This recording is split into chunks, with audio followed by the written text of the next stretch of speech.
ما عزتمندو اوریدونکو مسلمانانو رونو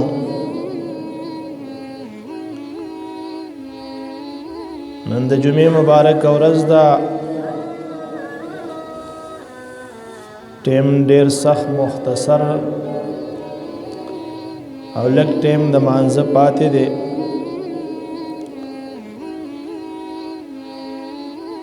کوم کسان د جمعات ته مانځل راتلل غواړي پکار ده چې هغه زر تر زرا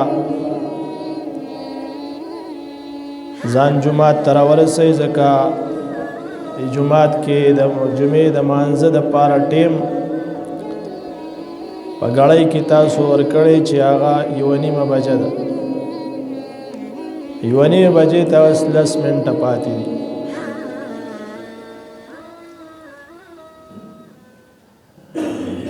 لسو منټو کې لس خبرې لکېږي او چې څوک وته ځان محتاج وګڼي او هغه په ټیم باندې راشي الله رب العالمین دې زمونږ او تاسو د دین سره محبت نصیب کړي او په دین دی الله مونږ او تاسو بیا عمل توفیق راکړي عزتمندو دی آیاتونو کې زمونږ او تاسو د ټول مخلوق رب الله رب العالمین رسول الله صلی الله علیه و آله وسلم اتباع طرف تا په دې آیاتونو کې ترغیب ورکړې ده چې تاسو د خپل پیغمبر محمد رسول الله صلی الله علیه و آله وسلم تابعداري وکړئ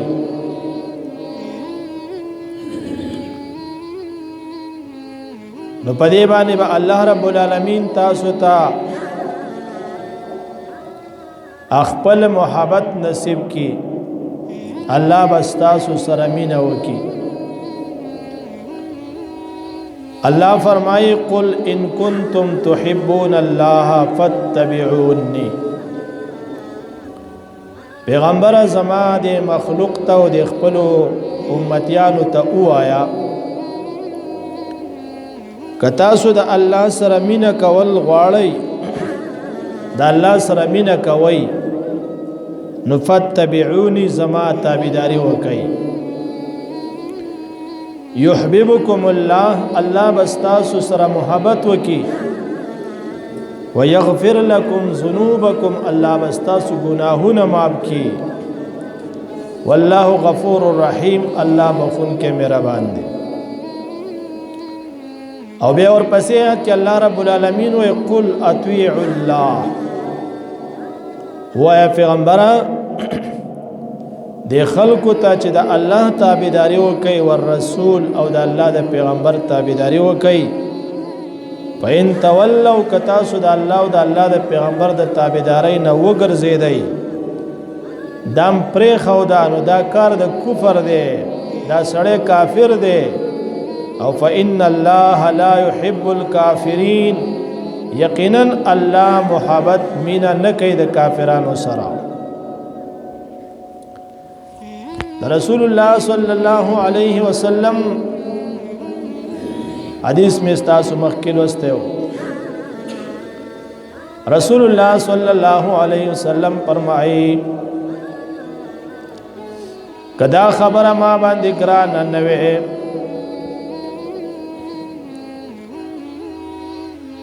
چې زما امت باندې بدا خبره ګران شي زما امت ته تکلیفي خلق ته تکلیفي کدا ير زما سره نه وي رسول الله صلی الله علیه وسلم فرمایي چې ما به حکم کړی و خلق ته په مسواک وهلو سره په وخت د هر مانځه کې چې هر مانځه کې تاسو مسواک استعمالوئ مارونو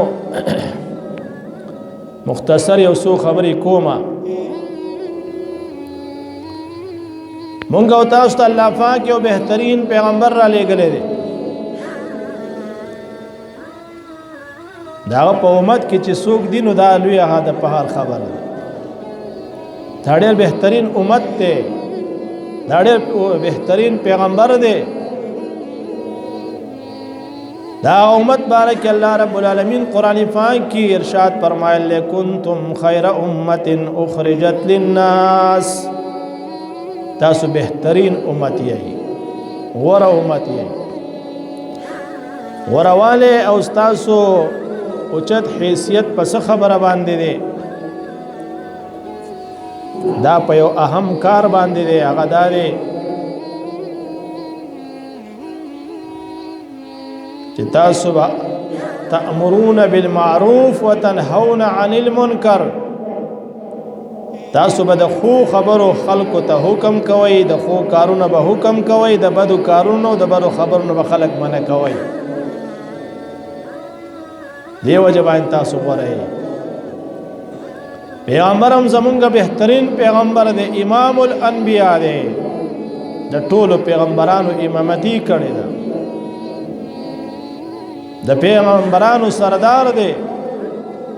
د دواړو جهانو سردار دی.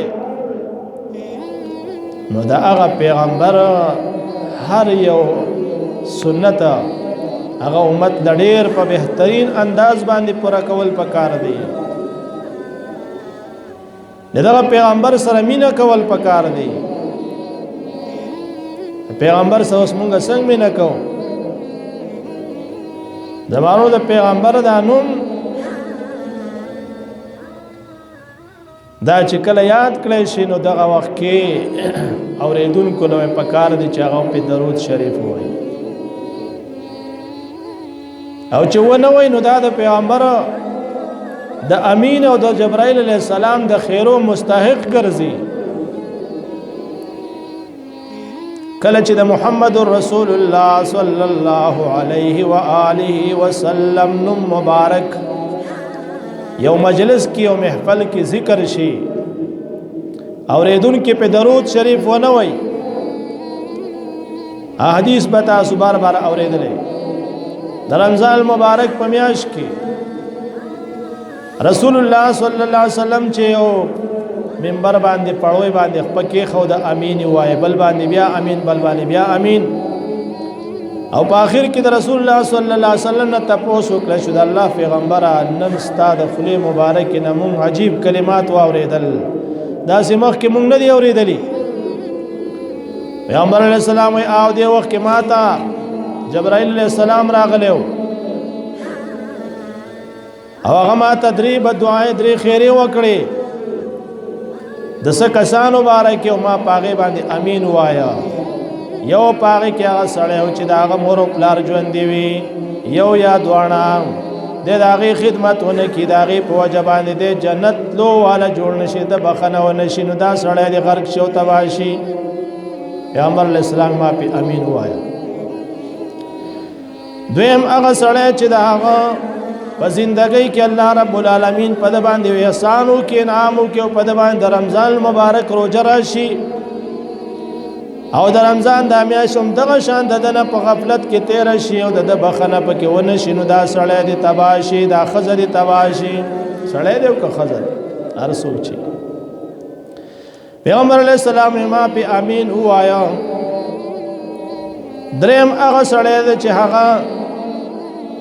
یو مجلس کې د محمد رسول الله صلی الله علیه وسلم واستان نوم یاد شي او په دې پتا باندې څوک درود ونوي، درود په سره محمد دای نوم دی او دا ورپسې صلی الله علیه و آله وسلم دا په درود، دا درود په څوک ونوي نو دغه کس ته تباشي. پیغمبر علیہ السلام ما په امین وایا. یو خدای محمد رسول الله صلی الله علیه وسلم دا نوم ګره د سبيزه دا پسپک یادول نه دی پکار. بعضی خلک د دې هم ډیر پسپک انداز باندې واخلي. الله اکبر. مشران ډیر خدي د دین مشران په خاطر شوی دی، هغه دین کار کړی دی. او چې د الله د پیغمبر قدر وو دو واقع ده خو یو کس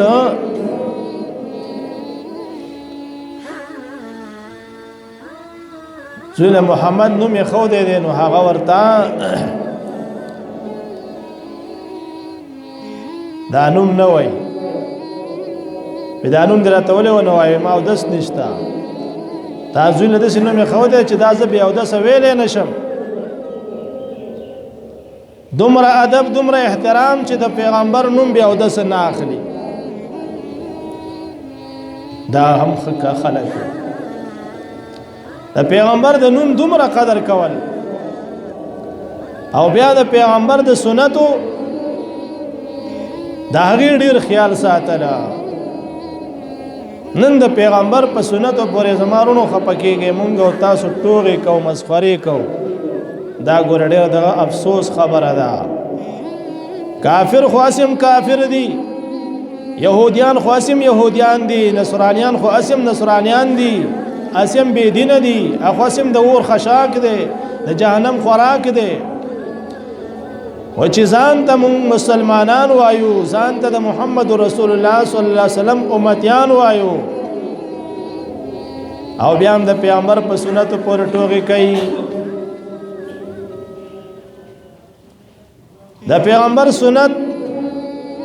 د سر نه چې د خپل پورې دا ټول بدن وګوري دا به محمد رسول الله صلی الله علیه و آله وسلم په سنت باندې رنگ وی ذکر الله رب العالمین و صبغت الله ومن احسن من الله صبغا ځان د الله په دین باندې رګي سوق د خیسته د الله نه په رنگ کې د الله د رنگ نه د الله د دین د رنگ نه بل رنگ خنشتا د خپل خوږ پیغمبر په سنت باندې ځان رنگ کینن الله دې معافیو کې دا رنگ نن د سر وخت ک سره جوړای نو هغه د پیغمبر د سنتو نه خلاف سر وخت جوړای هغه مو عنایت کین عنایت خلاول د فتم د پیغمبر سنت طریقه د یختو صدا کار کس دا شروع کړ چې دا رنگ د ناینه تاسو کې ضرور ناید مال وسر وخت جوړه خو د پیغمبر په طریقه به جوړه نای سو بدا فکر پیدا شي د پیغمبر د وختو طریقه بس دکین عالم نه تاسو کوي داغه سو فکر پیدا شي داغه علم بس دکای چې د پیغمبر یخته بسنګو ونن کما معشوم ورته کینی او کداننګ لوی ورته کینو هغه ورته وای مال پوجي کټینګ وکا او مال دا پلانر ډیزاین والا جوړ کاو دا رنګ نه په خپل دکانو کې لګولې هم داسې چې دا قسمه سره دا ډیزاین نشتا دا ډیزاین والا کار مون کولای شو د سر وخت هم دغه شانتا کته لاندې بیا ګیره هغه ته راشه هغه بیا هم د پیغمبر هغه سنت مبارک چې دا د ټولو پیغمبرانو سنت دی ګیره ټول پیغمبرانو سنت هیڅ یو پیغمبر څوک دا نشي ثابتول چې هیڅ یو پیغمبر یا ګیره خرولي او یا ادارنګ لنډه کړي او هغه د پیغمبرانو ټولو پیغمبرانو هغه بهترین سنت هغه د رنګ خلق راواخلي او د رنګ چاړه او یا بلیټ تونی سي هغه د نای په دکان کې پرې خلک بیا خپېږي بدغه وختو باندې بیا خپېږي سوچ پکار دی الله افسوس مقام دی د پیغمبر دغه سنت په کپړو کې کو ګوري هغه جدا حتی چې اوس دار مونږه مونږ کو د جمعې مبارکه او مانځ کې هم د پیغمبر سنت پرې خودلې شو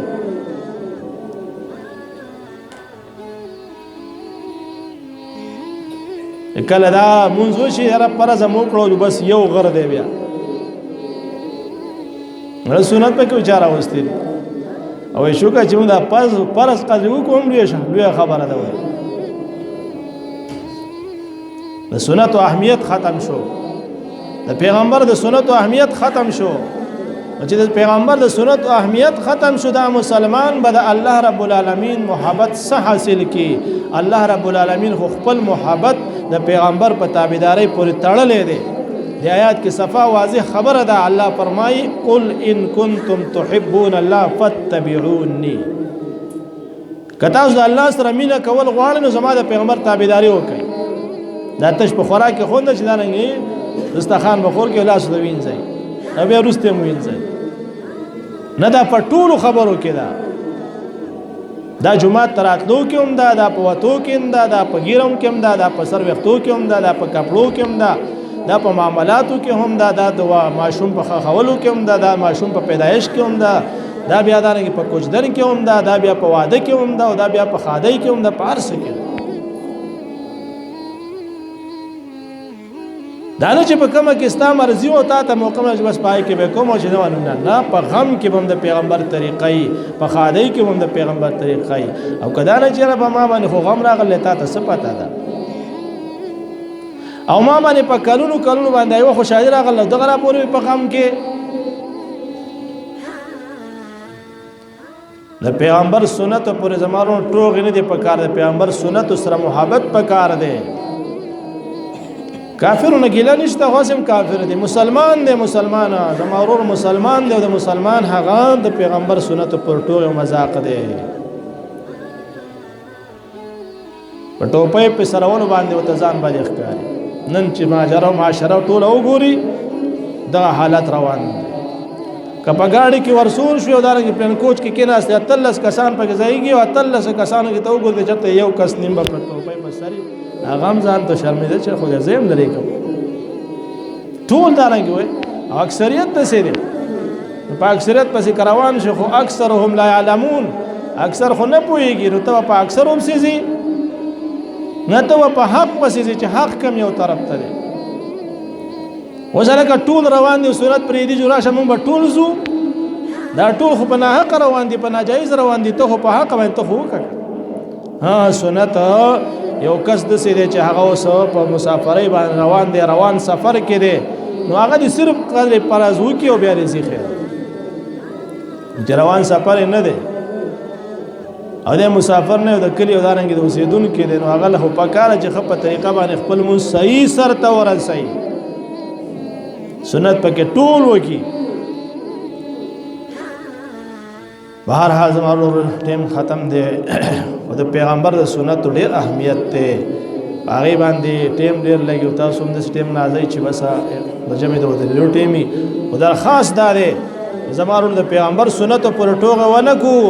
اب هلاکیګو تباکیګو د پیغمبر سنت مون خیال وتا وساتو زده کو کنه پویګون چې زده کو کوم پویګون چې به ودارنګ سر ته ورسو کوم یو کسانه پوي چې لکه دا ګناه ده. ګناه خور سره پیژنې کنه پیژنې هر سره ګناه به دا ګناه ده، خو په کار د چپری دي. موږ او تاسو له پکاره چې د الله پیغمبر سنت موږ او تاسو دغه د عمل توفیق به عمل په وکړو. الله دې موږ او تاسو د عمل توفیق نصیب کړي. واخر دعوانا الحمدلله رب العالمین. دعا وکړئ. اللهم صل علی محمد وعلى ال محمد كما صليت على ابراهيم وعلى ال ابراهيم انك حميد مجيد. اللهم ربنا آتنا في الدنيا حسنة وفي الآخرة حسنة وقنا عذاب النار. الله پاک زموږ ګناهونه معاف کړي، نایله زموږ ګناهونه معاف کړي. سونه مسلمانان نن وخت مخ کې پاس شي الله ټول ته مغفرت نصیب کړي. نږدې زینو کې محله کې سکسانو پاس شوی دي، الله پاک ټول وبخي. نور چې څومره مسلمانان له ځوانانو دی پاس شوی الله ټول مسلمانانو وبخي، سخت سفر آسان کړي. والله رب العالمین پس باندګان ته صبر جمیل توفیق نصیب کړي. څومره مسلمانان قرضدار الله د قرض د اخلاص کړي، څومره بیماران دي شفای کامله او نصیب کړي. الله رچا څه قسمه حاجت ته د ټول مسلمانانو شری حاجتونه د غیب د خزانه پوره کړي. الله موږ د قبر د عذاب نه مو ساتي، د اور دوزخ نه په امان کې شفاعت د رسول الله صلی الله علیه وسلم ته نصیب کړي. امنا په خلاص باندې راکړي، د قران سره دین سره غازی محبت نصیب کړي. په دې باندې موږ د عمل توفیق نصیب کړي. ربنا تقبل منا انك انت السميع العليم. صلى الله تعالى على خير خلقه محمد واله واصحابه اجمعين. آمين.